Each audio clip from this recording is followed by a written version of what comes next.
Welcome back to the Book Nook. I'm so excited for our deep dive today. Yeah, me too. Always love a good deep dive. We're tackling a book that you, listener, have been raving about. It seems like it's really resonating with a lot of you out there. Make It Stick: The Science of Successful Learning.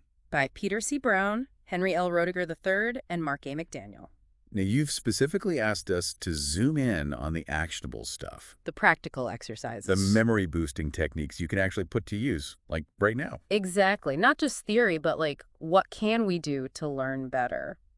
Well, listener, this book is packed with insights that challenge a lot of our assumptions about learning. You know, we often gravitate towards methods that feel productive, but in reality, they're not actually very effective. Like, we've all been there, right? Spending hours rereading notes, highlighting everything. And thinking, okay, I've got this, but then The information vanishes when you actually need it. Make It Stick digs into why that happens and offers a much more effective path. So forget passively absorbing information. This deep dive is all about making learning stick. We're going to equip you with concrete, research-backed techniques from cognitive psychology that you can immediately implement in your own life. Whether you're prepping for a big presentation, trying to pick up a new skill, Or just want to become a learning machine.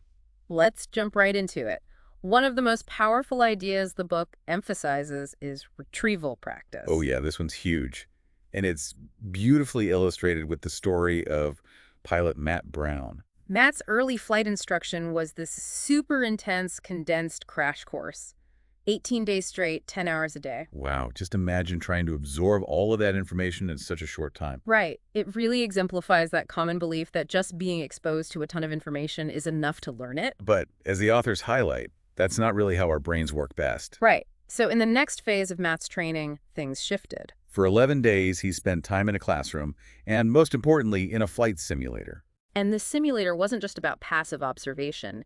He had to actively engage. He had to recall procedures, demonstrate his understanding, and react to unexpected situations. Exactly. It was retrieval practice in action. He wasn't just reading about how to handle an engine failure. He had to actually do it. And the authors emphasized that this practice wasn't just active. It was spaced, interleaved, and varied. Just like real-world flying. So listener, what does this mean for you? Actively trying to recall information is way more effective than passive rereading. It's like flexing your mental muscles. Yeah. The book strongly recommends self-quizzing as a powerful tool. After you review something, put it aside and ask yourself, what were the main points?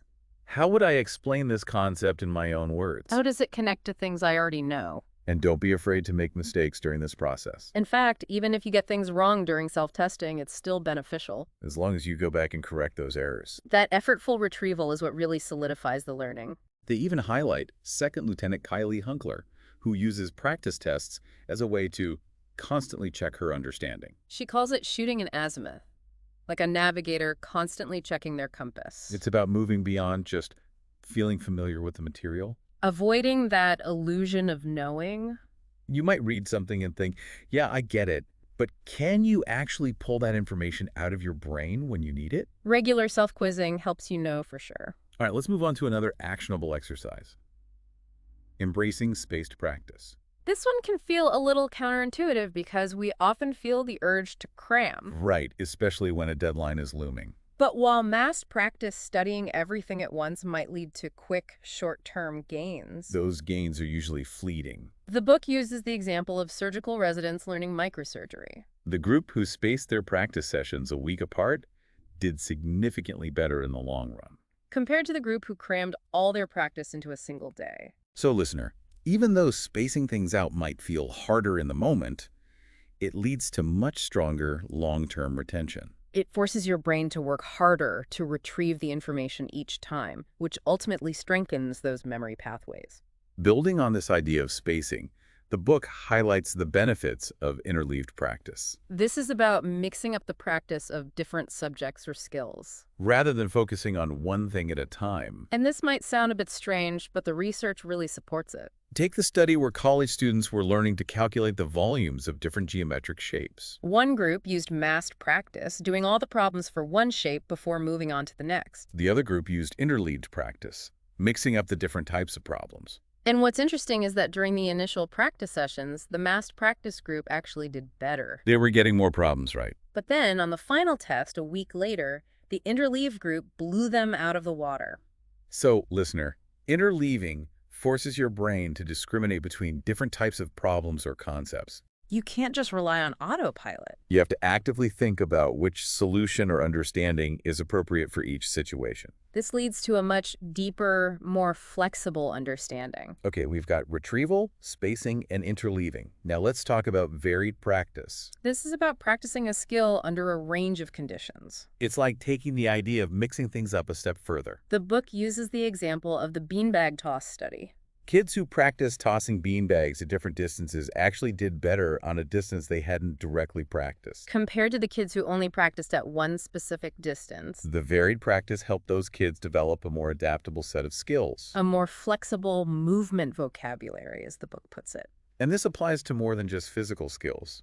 It works for cognitive skills too. So whether you're solving different types of problems or applying a concept in various contexts, varied practice makes you a more versatile learner. All right, now for something we might not always consider a learning exercise. Reflection. Reflection is super important. We often think of practice as actively doing something. But taking the time to really reflect on our experiences is a crucial form of learning as well. Make it stick shares the story of neurosurgeon Mike Ebersold, whose habit of reflecting on his surgeries Mentally replaying them and considering different approaches. actually led him to develop new and innovative surgical techniques. And that's the power of reflection. It involves retrieval, bringing those memories back to mind and generation, thinking about how you could do things differently next time. It's active engagement with your learning. Okay, let's move on to mnemonic devices. These are tools that many of you are probably familiar with. Mnemonic devices are essentially mental shortcuts or frameworks to help us organize and recall information. A simple example is using acronyms, like HOMES, to remember the Great Lakes. The book also talks about the method of loci, sometimes called the memory palace technique. This involves associating the things you want to remember with specific locations in a familiar place, like your house. They describe how memory competitor James Patterson uses memory palaces built in cafes to remember vast amounts of information for exams. And mnemonic devices aren't just about rote memorization. They help you create mental structures that make complex information more accessible. Now, building on this idea of mental structures, the book stresses the importance of actively trying to understand the underlying principles and rules behind new information.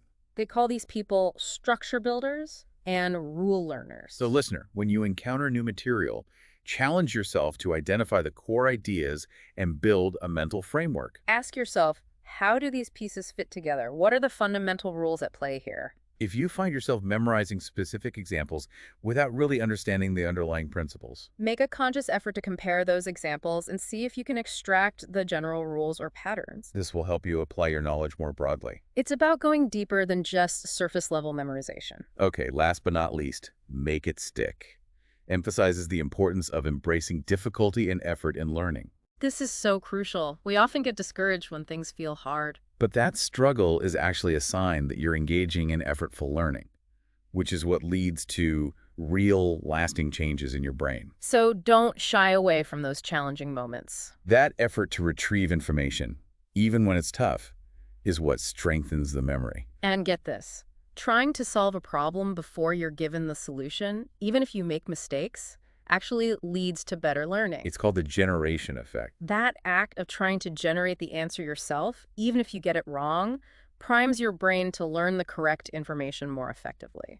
So listener, Make It Stick is full of these actionable, research-backed strategies to take control of your learning and memory. From self-quizzing and spaced repetition to interleaving and reflection. These techniques can help you go from just feeling like you know something to actually mastering the material. We encourage you to start experimenting with these exercises in your own life. Even small changes can make a big difference. And remember, we've only scratched the surface here. Make It Stick delves into these concepts in much more detail, providing tons of evidence and practical guidance. If you're serious about becoming a more effective learner, We highly recommend grabbing a copy and diving in. it's an investment worth making. It really is. Yeah. And that's it for our deep dive into Make It Stick. Until next time, happy learning. Happy learning. Bye. Bye.